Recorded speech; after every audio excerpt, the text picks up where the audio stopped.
Oi, pessoal, boa noite, tudo bem? Vamos estar iniciando aqui mais uma live. Vamos chegando, vamos entrando.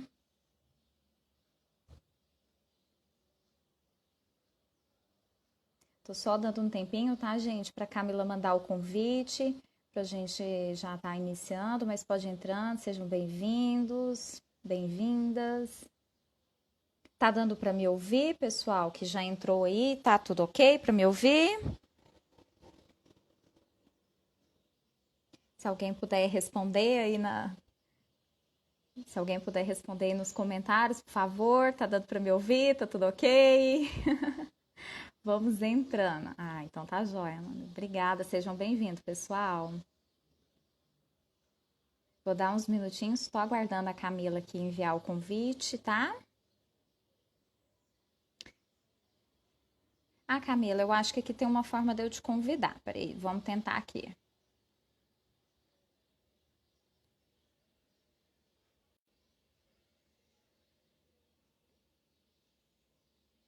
Mandei o convite, dá uma olhadinha e vê se deu certo. Pessoal, sejam bem-vindos, vamos entrando. Oi, Oi, Camila, deu certo. boa Tá conseguindo me noite para todo ouvir? mundo. Tô. Você está conseguindo me ouvir? Estou sim. Então, vamos começar. Boa noite a todos, sejam todos bem-vindos. Obrigado por participarem dessa live junto ao CRP09, né? Essas lives, né, a gente está propondo para fazer algumas discussões frente a esse cenário do Covid-19, né, do novo coronavírus. E surgiu, por parte da Comissão de Psicologia na Assistência Social, fazer essa discussão, trazer esse diálogo, né, aqui para as nossas redes sociais e para estar aproximando o CRP da nossa categoria, né? E aí a gente convidou uma pessoa bastante especial, que faz parte da nossa comissão de psicologia na assistência e que tem contribuído muito junto aos municípios, né? Uma psicóloga muito querida e que tem feito um trabalho muito importante da participação da psicologia na assistência social. Eu vou estar passando para ela se apresentar, né? Eu acho que fica mais bacana, mais tranquilo. Para quem não me conhece, eu me chamo Mirelle, eu sou conselheira no CRP09, eu estou conselheira, né? Também trabalho no SUAS, além de trabalhar, eu pesquiso SUAS, né? O meu mestrado foi voltado e direcionado para a atuação da psicologia no SUAS. Então, eu trabalho, pesquiso, estudo, leio, eu praticamente respiro assistência social na vida. Vou estar passando a fala para a Camila se apresenta e a gente inicia esse diálogo. Para quem está entrando, seja muito bem-vindo, tá? Boa noite a todos e todas. Boa noite, Mirelle. Primeiro dizer que é um prazer estar com vocês nesse momento, né? Para a gente dividir um pouquinho da angústia que a gente tem vivenciado, né? Nesses últimos dias com relação à pandemia, a atribuição do psicólogo em tudo isso, né? Acho que a gente está se redescobrindo e se reinventando, né? Então, como a Mirelle falou, eu sou Camila, trabalho na assistência há 11 anos, entre município e estado, né? E a gente tem, de fato, respirado assistência em todos os âmbitos, né? Há 11 anos, mas hoje mais do que nunca, né? Tentando descobrir formas novas de não deixar o nosso usuário na mão mesmo nesse momento, né? Então, é agradecer mesmo esse momento de estar com vocês. Pois é, obrigada, Camila. Então, gente, a gente pensou em conversar um pouquinho mesmo sobre um cenário que ele é extremamente novo para a psicologia, para o SUAS e para o Brasil de um modo geral, né? A gente não vivenciou ainda uma situação de uma pandemia, igual estamos vivenciando agora com o coronavírus, né? Isso tem demandado da psicologia e também tem demandado dos técnicos dos serviços socioassistenciais uma nova postura, tem demandado novas perspectivas, perspectivas de cunho teórico, perspectivas de cunho de atuação teórico-metodológico, né? E aí a gente trouxe um pouquinho para conversar com vocês sobre esse novo cenário. Lembrando, é claro, que a gente não tem uma receita de bolo pronta, né, Camila? Igual a gente já tinha discutido um pouco, que a gente não está aqui para trazer nenhuma receita de bolo, até porque cada território é único, cada sujeito que a gente atende, cada família, ela é muito única, então não tem como a gente dizer, olha, faça isso que isso vai dar certo, ou faça aquilo outro que aquilo outro vai dar certo, né? A gente está nesse processo de construir juntos, né? E aí eu vou estar passando para a Camila fazer algumas considerações, e nesse meio tempo a gente vai dialogando com você, que tem alguma dúvida, você é psicólogo que atua no SUAS aí no seu município, que tem algum esclarecimento para ser feito, nós estamos aqui para construir juntos, né? Fala é sua, Camila. Então vamos lá um pouquinho, né? As meninas do CRP, as conselheiras, Cristine também, né, que está aí na nossa retaguarda nessa discussão, fizeram a proposta da gente discutir nesse momento realmente o que a gente tem hoje de construção, as normativas que estão saindo para a gente conseguir atuar nesse momento, né? A gente fica meio perdido, nós todos ficamos meio perdidos, né? Porque toda hora sai um decreto, toda hora sai uma normativa, e aí o Conselho Federal fala, o Conselho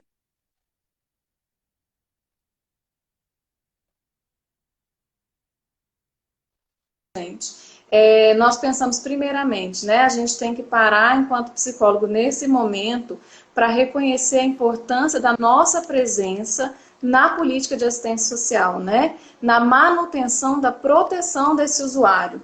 Nós, mais do que nunca, né, não podemos desistir dessa atuação, porque essas famílias que nós vínhamos acompanhando precisam manter essa proteção, né? Eles não podem se sentir desamparados, né? Quem estava lá fazendo a escuta deles não pode sair dessa retaguarda, porque senão, nesse momento, a família se sente desamparada e nós somos, de fato, os responsáveis por manter esse amparo, né? Por manter essa proteção na família. Então, é partindo desse pressuposto da importância do psicólogo nessa política é que a gente resolveu conversar com vocês um pouquinho. Eu queria que a Mirelle só colocasse com relação à normativa do Conselho Federal de Psicologia, que orienta a suspensão dos atendimentos presenciais, iniciasse essa discussão, porque aí eu vou entrar com umas outras normativas que realmente vêm do SUAS, vêm de decretos estaduais, para a gente conseguir achar aí um caminho no meio de tudo isso. Verdade, Camila, bem colocado.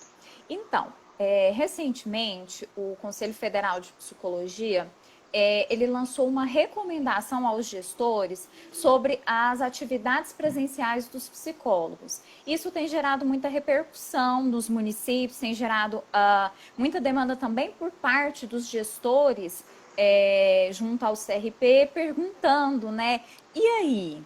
E o psicólogo que está lotado no CRAS, no CREAS, no meu centro POP, ele tem que ir para casa, como que vai ser feito esse atendimento online? E aí alguns psicólogos também têm entrado em contato conosco, que aí fica naquela questão, e aí, eu posso fazer atendimento dessa família online, né? Todas essas questões têm demandado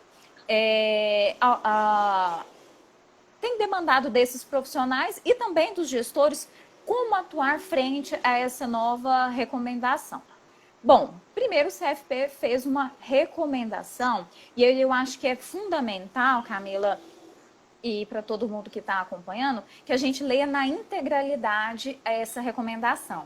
Porque quando a gente lê ela baseado só no título ou em partes, a gente perde o caráter do todo e a gente acaba perdendo também todo o sentido que essa recomendação vem trazendo. E é importante a gente considerar que ela tem uma parte aqui, que inclusive eu estou com ela aberta aqui, que ele vem trazendo para a gente... que existe uma ressalva para essa recomendação, né? E aí é importantíssimo a gente lembrar, minha internet caiu aqui, mas não tem problema não. É importante a gente considerar que existe uma ressalva no sentido de quê? Que o Conselho Federal ele recomenda que os gestores façam atividades que não realizem atividades na modalidade presencial, exceto as situações emergenciais, né? Que a gente estava conversando um pouquinho a respeito disso. Porque a assistência social, desculpa, emergencial não, essencial. E aí é importante a gente destacar que a assistência social como um todo, ela é uma atividade essencial, né? E principalmente em situações de calamidade pública e em situação frente à pandemia, a gente não pode perder isso de vista. Então, e aí muitos psicólogos têm utilizado da resolução para interromper as suas atividades, esquecendo que a assistência social ela é uma atividade essencial, né? E aí o que acontece é que a gente acaba deixando de fato desprotegidas famílias que já eram referenciadas por esses profissionais, né? E a gente também acaba perdendo um pouco de vista essas famílias que nós atendemos na assistência social de um modo geral, são famílias que têm uma certa dificuldade, são alguns usuários que têm dificuldades de acesso às tecnologias. E a gente sabe muito bem disso, né? Quem atua no SUAS sabe que nem todos os usuários têm acesso aos meios de comunicação, como internet, como um celular que consiga fazer uma videochamada, ficando dessa forma extremamente comprometido esse atendimento. Então, acho que é importante a gente trazer a resolução do CFP, levando em consideração que a assistência social é uma atividade essencial, ou seja, ela está fora do escopo dessa recomendação. Então, é importante que a gente tenha isso muito como norteador, sabe? Tem alguma consideração, Camila, sobre Não, isso? acho que é nesse sentido mesmo da gente achar o lugar do psicólogo na assistência social nesse momento, né? Mesmo com todas as recomendações, a gente conseguir trilhar esse caminho aí, né? O que cada um está recomendando e a gente conseguir achar por onde que a gente vai conseguir trabalhar, tá? Uhum. Então, acho que com relação a essa recomendação do conselho, é uma questão superada para nós da assistência, né? De que nós somos um serviço essencial, né? Partindo desse pressuposto, que nós somos uma atividade essencial nesse momento de pandemia, aí sim a gente começa a trilhar esse caminho, né? Primeiro, eu queria colocar para vocês que é um momento de nós nos preocuparmos com as necessidades das pessoas que se colocam nesse momento, né? Então, nós somos o profissional de escuta qualificada, né? Assim como o assistente social também é na assistência social, né? Mas a gente precisa entender que a escuta qualificada nesse momento é nossa, é do assistente social, como em outros momentos, né? Mas que a gente não pode abrir mão dessa escuta qualificada e de saber de fato qual é a necessidade desse usuário. Do usuário que eu vim acompanhando e do usuário que vai chegar em virtude da pandemia, né? Então, a gente entender que é um momento novo, né? As normativas boas aprendem já para esse atendimento, principalmente no serviço de alta complexidade, né? Proteção social especial de alta complexidade para situações de calamidade. Mas mesmo com o que a gente já tem escrito na política, é muito voltado para as questões naturais, né? Então, são enchentes, a gente pensa em abrigamento, tem algumas questões mais voltadas para o atendimento das pessoas que ficam desabrigadas, que ficam desalojadas por questões naturais, porque é o que a gente tinha vivido até o momento, né? E lembrando que em Goiás, esse serviço da alta complexidade, ele não está de fato implantado, né? Pouquíssimos municípios estavam executando esse serviço. Por quê? Porque até então a gente não viveu situação de calamidade que tivesse uma proporção realmente de emergência, né? Que fosse decretada situação de calamidade, como a gente vê em outros estados, como Rio e São Paulo, né? Então a gente realmente está aprendendo a lidar com isso. Então, é dizer assim, nós não temos respostas prontas, como a Mirelle colocou, né? O que a gente precisa é estar em constante contato e diálogo para a gente saber o que o outro tem feito que dá certo, o que eu posso fazer que tem funcionado no meu município, né? É claro que a gente vai usar agora da nossa atuação embasada em todo o conhecimento teórico que a gente tem, né? Nós, psicólogos, temos um arcabouço teórico que a gente pode a todo tempo buscar informação, buscar na memória realmente o que dá para a gente fazer nesse momento, né? O que a gente aprendeu ao longo do tempo. Nós não estamos desamparados teoricamente, não é isso que eu quero dizer. Eu quero dizer que agora, na prática, que nós precisamos usar o que a gente tem de teórico da assistência, o que a gente tem de teórico da psicologia e apontar o caminho que a gente deve tomar. Né? Na urgência exigida por esse momento, a gente não pode parar os serviços e construir o que a gente vai fazer. Né? Como a gente já fez em outros momentos. Então vamos parar, vamos fazer uma câmara técnica e decidir o que a gente vai fazer. Nesse momento não dá para a gente fazer isso. A gente tem que agir com o que a gente tem disponível. Né? Mas lembrar sempre vocês que a gente tem que agir com o que a gente tem disponível não quer dizer que a gente vai ferir a lógica da política. Né? Eu me preocupo muito, principalmente porque trabalho na gestão, da gente pensar na lógica da política.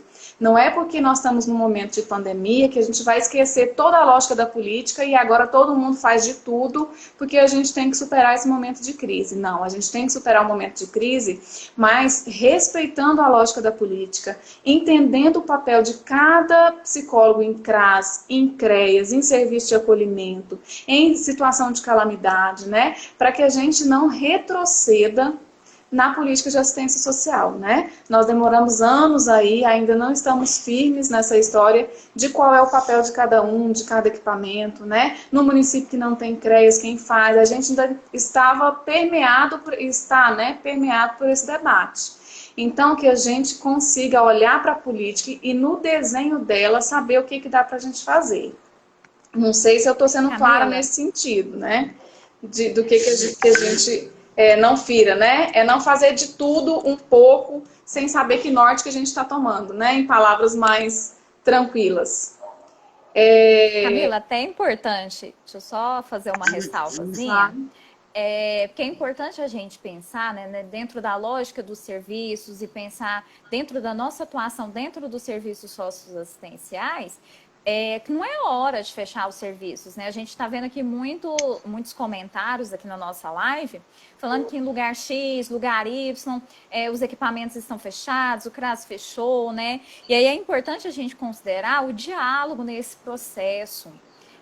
A gente tem que a comunidade precisa dos serviços socioassistenciais nesse momento, mas é o momento da gente dialogar com os nossos gestores, dialogar com os nossos prefeitos e prefeitas, que não é a hora de fechar os serviços, né? Agora é a hora que a população vai demandar ainda mais da política de assistência social, né? Assim, é só para ilustrar alguns comentários que estão sendo feitos de alguns municípios que estão fechando, né? As portas, fechando seus CRAS, né? E aí, Mirelle, se a gente recua, né? De fato, nós é que temos a responsabilidade da manutenção da proteção. Se a gente recua, o usuário vai se sentir desamparado, né? E aí ele vai buscar informação aonde? Onde que ele vai requerer direito, né? Não dá pra gente fechar a porta e dizer, ó, a partir de agora todo mundo fica na sua casa, ninguém tem mais necessidades básicas, né? Por exemplo. Porque agora nós estamos falando de necessidade básica também, né? Então, por isso, a gente precisa, em meio a esse caos, fazer uma pausa de nós mesmos, do nosso serviço, mas não é uma pausa de fechamento, né? É uma pausa de olhar ao redor e reconhecer o que eu tenho disponível de recurso interno, eu, psicólogo, tenho disponível de recurso interno para lidar com isso. Se eu não tenho, eu preciso buscar esse recurso interno, porque tem um monte de família dependendo da nossa atuação, né? O que eu tenho de recurso técnico para lidar com isso, já construído, e o que eu tenho de recurso financeiro para intervenção. Durante muito tempo, nós, psicólogos, fechamos os olhos para a questão dos recursos financeiros, né? E agora a gente tem que realmente colocar isso na conta, porque senão a conta não fecha. O que eu tenho de recurso financeiro para executar essas ações hoje? Adianta eu no CRAS fazer a escuta qualificada do usuário e não conseguir incluir ele num cadastro único, por exemplo, encaminhar ele para o cadastro único para ser incluído? Né? E dizer para ele, ó, não tem nenhum benefício eventual disponível, ou não tem nenhum benefício socioassistencial disponível que você possa ser incluído. Então, a gente precisa realmente olhar para além dos recursos técnicos, o que eu vou ter de recurso financeiro nesse momento, tá? E agora, mais do que nunca, a gente percebe a importância de ter conhecido, de fato, as famílias que a gente acompanha. Porque agora, além das famílias que a gente acompanha, com o recurso que a gente já tinha, a gente vai ter que olhar para fora, né? Que público vai chegar até nós agora, além dos que já estavam sendo acompanhados? E que recurso a mais eu vou ter disponível? Todo dia a gente vê na mídia, vai pagar não sei o quê, não sei quanto para merenda escolar, vai pagar um outro tanto para autônomo, a gente ainda não sabe lidar com essas questões, né? Nós estamos esperando orientações de órgãos públicos para que a gente consiga lidar com essas questões. Então, várias pessoas que até o momento não eram público da assistência, agora vão bater a nossa porta, né? E a gente precisa construir respostas para isso. Porque elas vão estar em situação de vulnerabilidade social, né? E eu acho que é importante a gente ressaltar essa história de novo da vulnerabilidade social, não entendendo só como vulnerabilidade econômica, né? Não diz respeito só à situação econômica da família. Especialmente a vulnerabilidade social, ela perpassa pelo medo da morte, que a gente está agora, né, em momento de pandemia, de pavor que as pessoas estão de realmente contrair essa doença. Na insegurança, no que diz respeito à manutenção das necessidades primárias de alimentação e de higiene, né? A gente tinha um rol de famílias que já não conseguia manter o mínimo da alimentação e higiene e recursos para manter o material de higiene, né? Não manter higiene, manter o material de higiene. E agora a gente vai ter um pouco maior ainda com relação a isso, né? E isso causa uma insegurança no usuário, causa uma insegurança no cidadão, né? De que até quando eu vou conseguir pagar as minhas contas? O que vai ser adiado, o que não vai ser adiado, né? As pessoas estão em casa, em situação de isolamento. Na situação de isolamento, nós temos casas de 2, 3 cômodos com pessoas que trabalhavam o dia todo e chegavam em casa à noite. Agora nós temos casas pequenas ou casas grandes, né, para dizer que isso vai mudar a dinâmica familiar, que independe do tamanho da casa, sabendo que isso vai influenciar, né? Mas nós temos várias pessoas dentro de casa. Isso muda a dinâmica familiar, né? Isso muda a questão da violência. O quanto nós estamos olhando para isso, né? Para a convivência familiar. Então, é esse lugar da vulnerabilidade social, né? De que as pessoas estão, de fato, mais vulneráveis nesse momento. E se a gente lida com um público mais vulnerável na assistência social, e esse momento aumenta a vulnerabilidade, aí é que a gente tem que voltar a olhar para as famílias que a gente estava acompanhando mesmo, né? E talvez a gente consiga mesclar um pouquinho aí desse atendimento presencial com um atendimento telefônico, né, de monitoramento dessa família. Não é monitoramento de vigia, né, dessa família. É um monitoramento de que a família que eu estava acompanhando, eu já tenho ideia do que está acontecendo com ela, né? Eu já vinha acompanhando de fato. Eu consigo, por telefone, fazer esse monitoramento, se está ok, se a família tem alguma necessidade que eu possa atender ali naquele momento, por telefone, que eu não precise agendar um atendimento. Então, a orientação é que a gente consiga mesclar esses atendimentos para não deixar as famílias desassistidas também, né? Porque chegando novas demandas, a gente não pode abandonar o que a gente estava fazendo. A gente vai ter que conseguir casar aí tudo isso, né? Mirelle estava querendo falar? Camila? Tô. Então, Camila, a gente vai dialogando, e é isso mesmo, é uma construção. Algumas pessoas perguntaram aqui como fica, por exemplo, a situação das visitas domiciliares dos psicólogos. E aí, antes de você falar um pouquinho das visitas, eu queria trazer uma coisa que é de caráter ético. Por quê? Por exemplo, quando a gente fala desse monitoramento via telefone, a gente não pode esquecer, gente, que esse monitoramento via telefone, ele é um trabalho técnico. Então, ele precisa ser registrado no prontuário, né? Eu falo isso porque não é um hábito que o psicólogo tem de fazer tantos registros assim. O assistente social costuma fazer isso mais dentro do âmbito da assistência social ou equivalente. Mas é importante a gente frisar que, olha, eu falei com o Joãozinho, uma família que eu acompanho há algum tempo, eu preciso registrar isso no prontuário. Por quê? Porque o prontuário é da família. Toda a ação que eu desenvolvo com essa família, ela precisa ser registrada.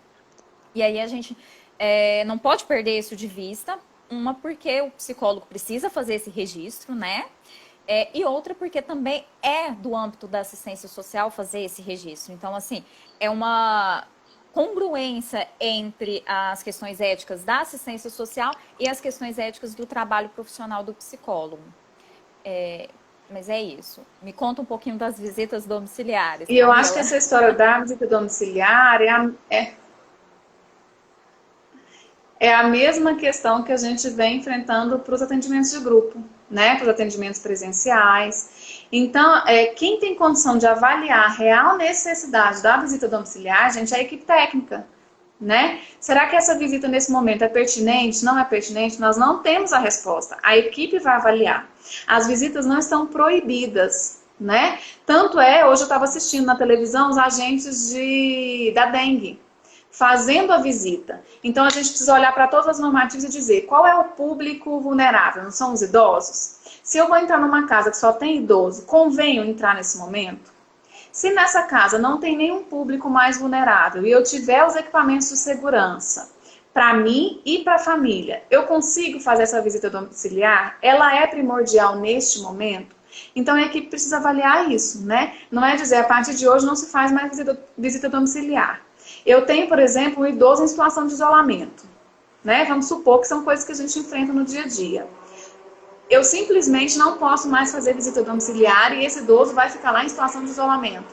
Sabe-se lá Deus passando por quê? Né? Necessidade econômica, necessidade alimentar, dificuldade de locomoção e um monte de outras questões. E aí a gente pode parar de assistir esse idoso, né? Então eu acho que a avaliação é de situação por situação, de usuário por usuário. É claro que nós não vamos manter a mesma frequência de visita domiciliar. Não é que a gente vai fechar os olhos e continuar com a rotina anterior. É uma questão de avaliação, tá? E eu acho que a equipe técnica tem toda a condição de fazer essa avaliação e dizer para o gestor, para o coordenador da unidade que você trabalha, a pertinência da realização ou não dessa visita. Não sei se é mais ou menos isso que a Mirelle está pensando. Não, mas eu acho que é isso mesmo, Camila. E é importante a gente dizer, e eu vou reafirmar, que a gente não está num lugar para dizer técnico faça isso ou faça aquilo. E aí eu retomo de novo, né? Cada usuário tem uma demanda. Cada usuário tem um plano de ação previsto para ele. E a gente não pode mudar isso de percurso, né? No sentido de que, de repente, por conta da pandemia, eu vou interromper todas as ações com esse usuário, tudo aquilo que já vinha sendo construído. Então, a gente precisa levar isso em consideração. E aí, quando a gente fala de visita domiciliar, gente, não existe nenhuma resolução ou nenhuma normativa, tanto do Ministério quanto do próprio Conselho Federal de Psicologia, proibindo visita domiciliar. O que se tem é recomendações para que se utilize as técnicas de biossegurança e que utilize os equipamentos de proteção individual. E aí eu retomo na fala de que entre em diálogo com o seu gestor, entre em diálogo com o seu prefeito, porque você precisa ter esses equipamentos. É obviamente que a gente não está falando, vai fazer visita domiciliar de qualquer jeito, não se proteja. Não é isso. Você precisa ter o seu nível de proteção garantido, é claro. E entre em diálogo com esse gestor, tá? Uma outra pontuação que eu queria fazer em relação... Pode continuar, Camila, eu faço no final, que acho que fica melhor. O que mais que você tinha? Eu acho que é só para... Não, pode falar. Eu acho que é só para a gente se atentar, e aí é exatamente nessa questão que eu ia entrar, que para além do olhar para a família, a gente precisa se atentar para a segurança sanitária dos equipamentos e dos profissionais, né? Pensando nisso, ontem saiu uma orientação sobre a utilização do IGD SUAS, né? Que é o recurso que vem para a gestão. E aí indicando que esse recurso pode ser utilizado para a compra desses equipamentos de segurança, de material de higiene, álcool gel, para manter a unidade, né? Então a gente está entendendo que precisamos achar esses caminhos, e aí por isso eu falei, olha ao redor e veja o que a gente tem de recurso técnico e o que a gente tem de recurso financeiro disponível, né? Então, no diálogo com o gestor, dizer, ó, o que a gente tem de GD SUS na conta? Você pode fazer essa compra, né? Mas a gente sabe que no momento tem dificuldade até de comprar, porque o município, às vezes, não tem acesso a esse material ainda que está sendo produzido, a demanda foi grande, as empresas não conseguiram atender. Então, tudo isso tem que ser levado em consideração, né? Por isso que eu sempre digo, quem sabe da necessidade da visita, de qual mecanismo for utilizado, né, qual técnica for utilizada, tem que levar em consideração essa questão da segurança. Se eu não tenho nenhum equipamento de segurança, como é que eu vou fazer uma visita domiciliar para um idoso? né? Então, mas a gente tem que achar nesse meio termo aí uma saída de utilização dos recursos para adquirir e não deixar o profissional, o usuário e também o profissional descoberto, né? E aí, Mirelle, pensando nessas questões, eu separei algumas normativas. Eu não sei como é que você está pensando, se já dá para a gente pelo menos passar. Acho que as pessoas estão recebendo muita informação, cada hora sai uma normativa. Eu tentei fazer uma juntada disso, pelo menos em nome, né, de normativa, para a gente conseguir passar para todo mundo e ir pesquisando ao longo do tempo. O que você acha? Camila, deixa eu só fazer uma consideração antes, que teve uma pergunta aqui pra gente sobre como realizar esses acompanhamentos online, né? Por quais canais. Eu tenho duas considerações para fazer. Uma eu já fiz no comecinho, mas eu vou refrisar, vou repetir ela agora, né? É importante a gente considerar qual que é o nosso público da assistência social, gente. Eu falo de um atendimento online, mas eu estou levando em consideração que esse idoso, por exemplo, consegue acessar esse espaço online? Eu estou levando em consideração, será que esse usuário tem internet de qualidade na casa dele para um atendimento online? Nem nós temos Né? direito, né? Né? Até nós estamos sofrendo aqui com a internet, né, Camila? E uma outra questão que eu acho fundamental e a gente não pode esquecer, não pode perder de vista, é que assim, gente, existe esse permissionamento para atendimento online, mas ele não é feito de qualquer jeito. E é importante eu falar isso, que precisa ser realizado o cadastro para atendimento online. Tá? Ele precisa ser feito na plataforma do EPSI. No nosso site do CRP09 tem algumas orientações, né? E é fundamental, a gente não perder isso de vista. É porque se fala muito do atendimento online no sentido de garantir esse atendimento, mas também me resguardar porque eu estou com medo, né? Eu estou com receio, eu estou com medo desse atendimento. Só que, gente, assim, é uma coisa que eu queria muito falar. Se nós profissionais, que somos os técnicos de referências dessas famílias, ou seja, eu sou a pessoa que essa família confia na orientação, eu sou essa família que ela vai buscar, ela vai atrás da Mirelle para ter uma referência de uma orientação. E eu estou paralisada com o medo. Como que eu vou exigir que essa família não se paralise com o medo? Como que eu vou orientar essa família se o medo chegou a me paralisar? Então, a gente precisa, nós profissionais, precisamos entender que nós estamos vivendo uma situação atípica, é diferente, é uma situação que envolve o risco da morte, que envolve uma série de fatores emocionais, mas a gente precisa, nós profissionais, entendermos que nós somos ponto de referências para essas famílias. E a partir do momento que a gente se coloca nesse lugar de referência, a gente precisa ter cuidado com uma série de coisas. Primeiro, o nosso medo não paralisar. Segundo, com as fake news, né? Isso é uma coisa que tem acontecido muito e a gente tem acompanhado uma série de informações que acabam vindo o tempo todo para a gente. Se eu, profissional, não faço um filtro daquela informação que eu vou passar para o meu usuário, se eu, profissional, não averiguo as informações que chegam até a mim. Por exemplo, Camila, chegou esses dias, não sei se chegou para você, acredito que chegou para um monte de gente, que tinha saído uma medida provisória falando que o idoso que fosse pego na rua ia perder a aposentadoria. Sim. Olha a Mas gravidade tinha dessa tanto erro de português que eu não informação. acreditei. Tinha mesmo. Mas se eu, profissional, não vou lá, não averigo, não identifico que essa medida provisória ela é falsa, eu não identifico que aquela informação é uma fake news, eu acabo repassando isso e gerando muito mais medo, muito mais insegurança nesse usuário do que aquilo que ele já precisa. Então, nós profissionais temos que ter muito cuidado em relação a isso, né? Bom, e esse diálogo com a saúde, né? Teve aqui um colega que acabou de colocar. A gente precisa, a assistência social, aprender a fazer a intersetorialidade. E é um momento fundamental para a gente construir isso, porque a necessidade vai fazer a gente ter a intersetorialidade. Péssimo a gente ter que chegar numa situação de necessidade, mas como ela chegou, a gente precisa se colocar nesse lugar de se aproximar da saúde, da vigilância epidemiológica, para que a gente construa ferramentas de proteção individual para nós, né? E que também a gente consiga fazer orientações de qualidade para esses usuários, né? É isso, a minha consideração, Camila. Você tem Eu queria alguma? só um pouco. só um pouquinho antes de entrar nas normativas, fazer uma consideração com relação a essa questão da articulação com a saúde, porque hoje eu ouvi uma questão interessante, né? Gestores da assistência estão fazendo ofícios aos gestores da saúde, pedindo que os profissionais da assistência também sejam vacinados contra H1N1.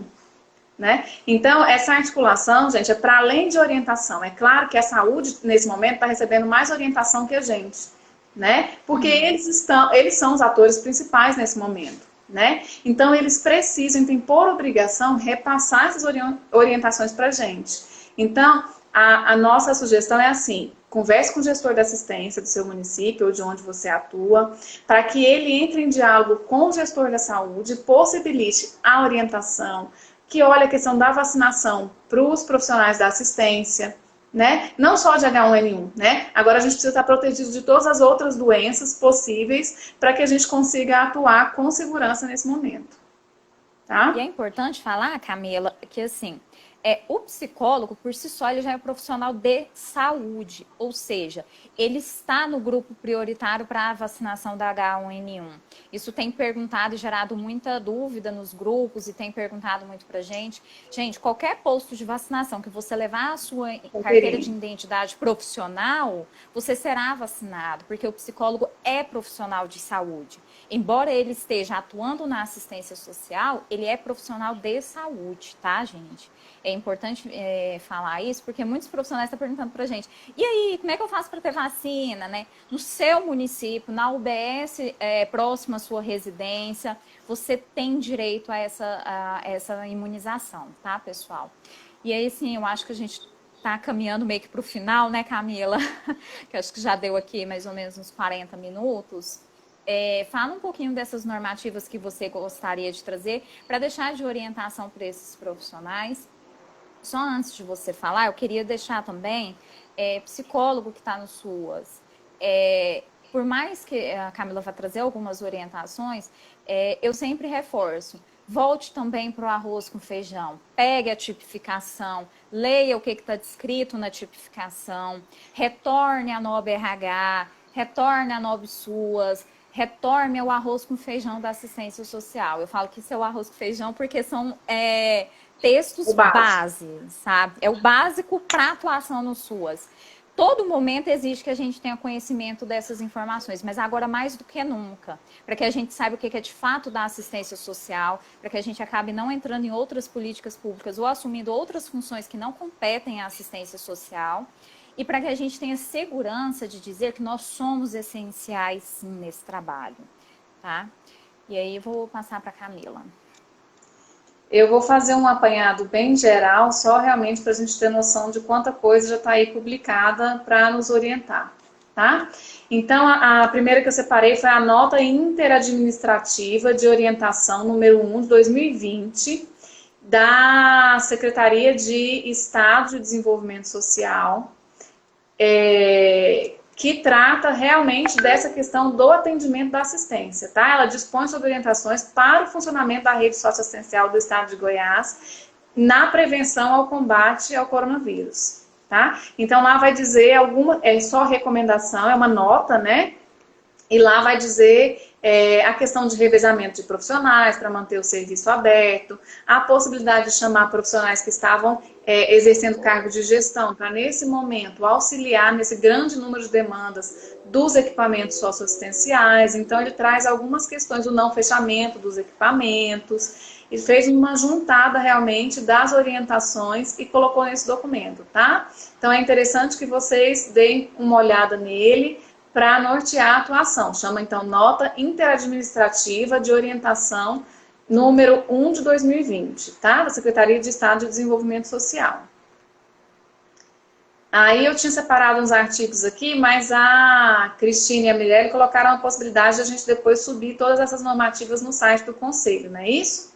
Só com relação às visitas domiciliares, que eu quero reforçar, tem um parágrafo único nessa normativa que diz: visitas domiciliares dos serviços, programas e projetos ficam restritas a casos de violência e emergência Isso aqui ele está falando do CREAS, tá? Envolvendo indivíduos e famílias atendidas. As orientações e rotinas trabalhadas pelos visitadores do programa Criança Feliz é recomendado que seja adequado ao artigo 4º dessa instrução. Então, já tem um artigo lá dizendo como é que é a instrução para o programa Criança Feliz, quem for psicólogo que atua no Criança Feliz.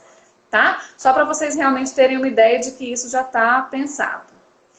Tem o Decreto Federal número 10.282, de 20 de março, que regulamenta a Lei 13.979 e define quais os serviços públicos são atividades essenciais, tá?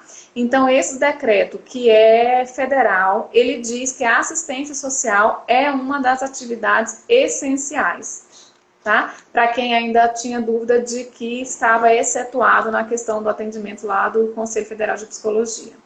Tem uma recomendação do CONANDA, que também é só assunto de recomendação para a proteção integral de crianças e adolescentes, que fala lá desde a proteção dos responsáveis, inclusive em relação à segurança de renda, saúde mental, orientação das crianças, né, de dizer para as crianças o que está acontecendo nesse momento, prevenção de acidente doméstico, então tem muita coisa já orientada aí nessa recomendação. Tem uma outra recomendação que é importante para a gente que atua na proteção social especial, que é com relação à população em situação de rua, tá? Então, tem a recomendação número 01 da Defensoria Pública da União, que recomenda, dentre outras questões, que a gente garanta o funcionamento dos equipamentos e serviços que atendam a população em situação de rua com a devida segurança sanitária, tá? Então, não tem orientação para fechar acolhimento de população em situação de rua e nem para fechar centro POP ou CREAS que atendam a população em situação de rua. Tem uma nota pública do Ministério da Mulher, da Família e dos Direitos Humanos sobre medidas de prevenção do coronavírus no acolhimento institucional, tá? Então, essa nota pública diz até como é que tem que ser feita a limpeza, a divisão de quartos, a separação de crianças dentro de crianças ou profissionais, como é que isso vai funcionar dentro da unidade, crianças que peguem o vírus, como é que isso vai ser separado dentro da instituição de acolhimento, que a gente tem recebido dúvidas assim de município também, tá? Então, é essa nota pública do Ministério da Mulher, da Família e dos Direitos Humanos é que diz como é que o serviço de acolhimento de criança e adolescente vai funcionar, tá? Tem uma recomendação do Conselho Nacional de Justiça com relação ao atendimento socioeducativo, que recomenda a aplicação preferencialmente de medidas socioeducativas em meio aberto e a revisão das decisões que determinaram a internação provisória, tá? Então, com relação às medidas socioeducativas também já tem nota. No geral, foi isso que eu reuni. Ontem saiu essa questão do GD SUAS também, que eu não cheguei a colocar, mas posso disponibilizar para colocar no site. E hoje saiu uma nota também do Fórum Nacional de Trabalhadores do SUAS, dizendo da importância de que a gente permaneça com atendimento e da importância de manter a segurança para os profissionais. Eu acho que, no geral, das normativas são essas, para o momento. É isso, Camila. Eu acho que tem muito material para a gente ler. E eu falo por que para a gente ler de modo geral. Isso nos ajuda a acalmar, entender. E eu falo acalmar no sentido de segurança. Eu sei que em determinados momentos, com uma situação muito nova, nós profissionais acabamos ficando um pouco desesperados mesmo do que fazer, do como fazer, é diferente, mas para isso a gente precisa ter leitura, embasamento teórico, voltar mesmo nessas normativas que a Camila trouxe, vão estar todas disponibilizadas, essa live também vai estar salva lá no Instagram do CRP09, disponível para visualizar posterior. A gente vai subir todas essas normativas para o site do CRP09, né? Eu acho que essas coisas são fundamentais para que a gente acalme a gente, para que a gente possa conseguir orientar essas famílias de forma adequada, para que a gente possa dar continuidade ao nosso trabalho, mas de uma forma que garanta as proteções sociais, mas que garanta a nossa integralidade também enquanto trabalhadores, enquanto sujeitos, né? Eu queria só uma última coisa acrescentar sobre a população em situação de rua, Camila, que assim, existem normativas também para a gente tomar cuidado com a institucionalização da população em situação de rua, para que nesse momento a gente acha que é a primeira saída, a gente acha que é a saída mais rápida, mais fácil, mas existem recomendações para que isso não ocorra, para que a gente permaneça com os equipamentos abertos e continue o nosso trabalho, logicamente, com toda a proteção e igual a gente já vem trazendo. Bom, gente, a gente tem que encerrar a live, né? Porque tem um período de tempo. Queria agradecer a participação de várias pessoas, mandaram várias perguntas aqui. Algumas a gente conseguiu responder durante a live, outras, infelizmente, o tempo não permite que a gente responda, mas a gente fica muito feliz. E o Conselho Regional de Psicologia está à disposição do profissional psicólogo. Tem os nossos e-mails, a gente está em regime de trabalho de teleatendimento, então os trabalhadores do CRP09 continuam trabalhando, enviando as suas orientações para a categoria. E é isso, a gente se coloca à disposição mesmo para o diálogo. Essa é uma das lives que estão sendo pensadas, né? Obviamente a gente vai tratar outros temas em outras perspectivas. A gente pode pensar futuramente em uma outra live sobre o SUAS, né? Que eu acho que aqui a gente tem tema para falar mais de hora, né, Camila? E ainda brinca que nós duas, a gente conversa pouco, né? Aí a gente ficaria aqui assim mais de hora conversando, né? Vou passar para Camila e aí depois eu faço o encerramento, tá? Eu queria só reforçar que nesse momento de incerteza, né, que a gente não perca de vista os princípios norteadores do nosso código de ética, né? Então a gente precisa realmente pensar as nossas ações, olhando o tempo todo para o nosso código de ética, para saber, ó, realmente essa ação eu devo realizar, eu não devo, como é que é a nossa atuação. E eu acho que encerrar agradecendo, né, Mirelle, a oportunidade da gente dialogar. Eu acho que esse momento de dividir a angústia é muito importante para nós, enquanto profissionais, né? E dizer que a nossa política de assistência social, que já vinha vivendo um momento de grande instabilidade, né, que a gente vai ter que agora realmente firmar aí, dizer, ó, a importância dessa política, quantas pessoas vão precisar dela agora, para que, inclusive, os nossos governantes entendam o papel que a gente está exercendo, não só na pandemia, né, mas a importância dessa política. Que nós e a política de saúde somos os braços do governo mais próximos da população, né? É quem realmente consegue fazer escuta do usuário e fazer intervenção. Por isso a importância, tá? No mais, obrigada e aí estamos disponíveis para mais debates. Camila, o CRP09 agradece demais a sua participação. Obrigada por ter topado assim de última hora, porque a gente entrou em contato também muito em cima, né, Camila? Mas muito obrigada por sua disponibilidade de sempre, obrigada por construir. E eu sempre falo muito isso, o conselho ele é feito por nós profissionais, não é só pela gestão que está lá, ele é feito por todos nós. Se cada um traz a sua contribuição, se cada um participa das ações, a gente consegue ter um conselho muito mais próximo da gente, porque a gente vai estar próximo dele, né? Então, agradecer, o conselho se coloca à disposição.